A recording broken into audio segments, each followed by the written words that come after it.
បងប្អូនប្រជាពលរដ្ឋចោទជាសំណួរថាឈើជាច្រើនត្រៀមដឹកបញ្ជូនទៅវៀតណាមតាមច្រកខ្សែដែកនេះសួរថាតើមន្ត្រីពាក់ព័ន្ធមានការដឹងឮឬយ៉ាងណានៃជនជាតិវៀតណាមកំពុងតែខ្ចប់បរិយ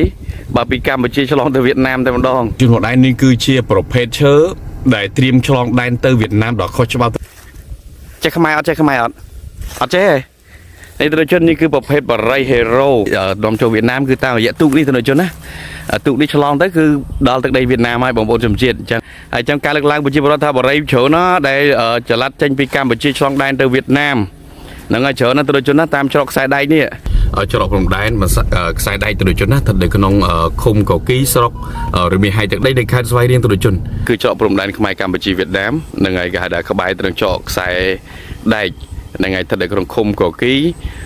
ស្រុករមៀហៃខេត្តស្វាយរៀងចិនផលិតបរិយដែលខុសច្បាប់ដែលត្រៀមឆ្លងដែនទៅប្រទេសវៀតណាមឆ្លងដែនទៅចិនទនជននឹងហើយគឺជាប្រភេទបរិយទាំងអស់ហ្នឹងផលិតបរិយខុសច្បាប់ឥឡូវនេះផលិតឆ្លងដែនខុសច្បាប់ទៀត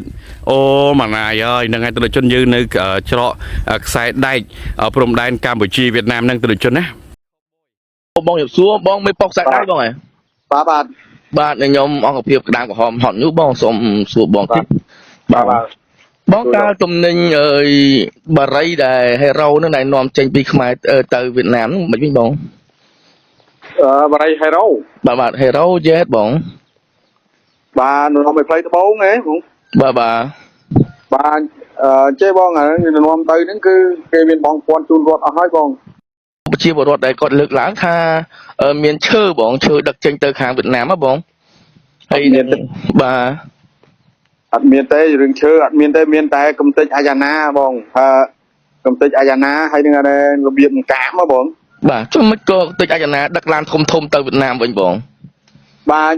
ចូលវាជីវករជាពលរដ្ឋយើងរស់ស៊ីបងគេរស់ស៊ីយើងនាំចេញវាធ្វើម៉េចបើអញ្ចឹង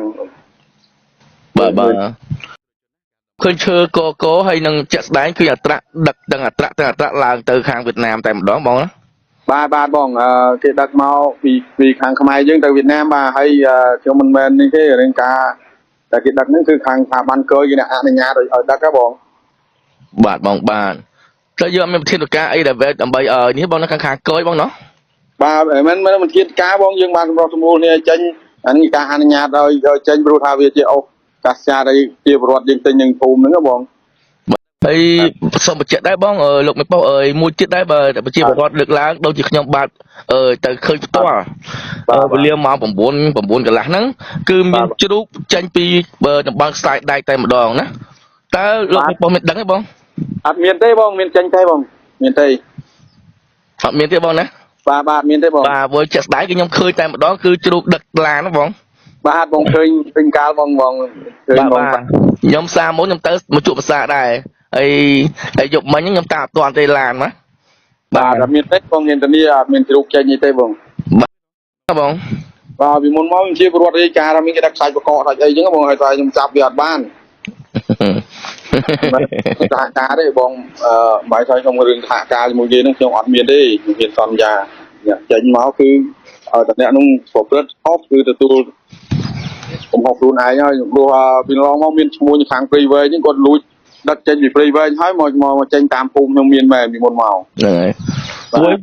ទំនិញកិច្ចពន្ធពីវៀតណាមហ្នឹងមកចេញច្រើនតាមប្រភពជាពលរដ្ឋឲ្យលើកឡើងមកដល់ក្រុមសារព័ត៌មានក្តាមក្រហមមកខ្ញុំបាទអញ្ចឹងខ្ញុំបាទចុះទៅធ្វើការហ្នឹងដើម្បីទំនាក់ទំនងជាមួយបងអញ្ចឹងបងបាទបងខ្ញុំអត់អីទេបងឲ្យតែបងចង់សហការខ្ញុំសហការជាមួយអត់អីទេបង